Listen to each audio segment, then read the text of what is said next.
Sejak langit dan bumi diciptakan, desain kehidupan itu setahun 12 bulan. Kalau Anda ingin tahu ketentuan yang lurus dalam agama, dalam konteks ini disebut din.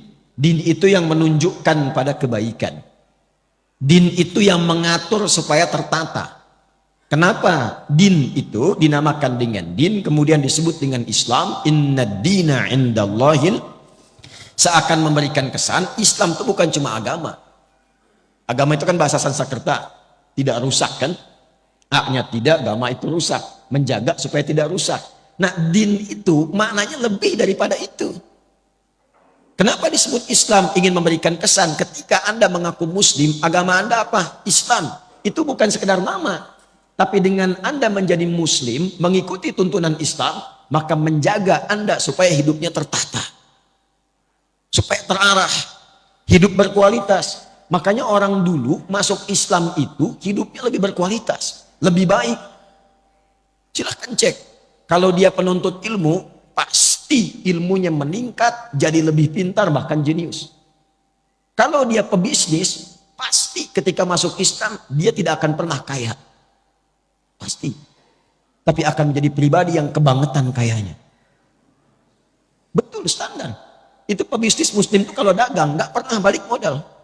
Selalu balik untung. Betul. Kenal Abdurrahman bin Auf?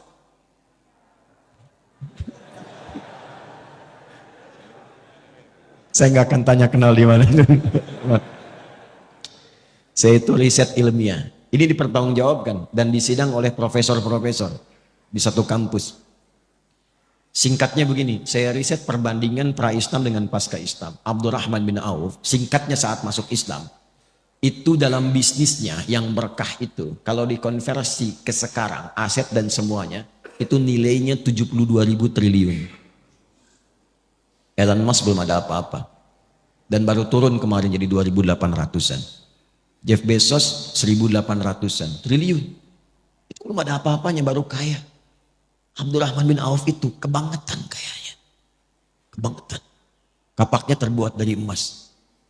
Tapi masuk surga juga. Ya, daripada miskin gak jelas kan? Luar biasa. Jadi semua orang itu jadi orang hebat. Terus yang tadinya itu angkuh jadi orang yang tegas, yang sombong jadi tawadu, semua berubah. Itulah Muslim. Jadi kalau hari ini ada yang mengaku orang Islam, kok bisa kata-katanya menjadi kotor, kakinya melangkah pada yang tidak baik, masa depan tidak tertata, nggak tahu kegiatan apa yang mau dikerjakan, berarti ada yang belum sempurna dalam keislamannya.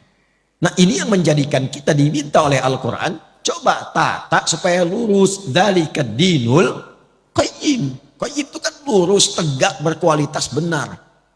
Sifatnya disebut dengan qiyam. Orangnya qaim, yakum. Setiap mau sholat kita akan ada iqamah kan? Aqama yuqimu, supaya sholatnya benar, lurus, tertata, safnya lurus. Itulah Muslim. Itulah Muslim.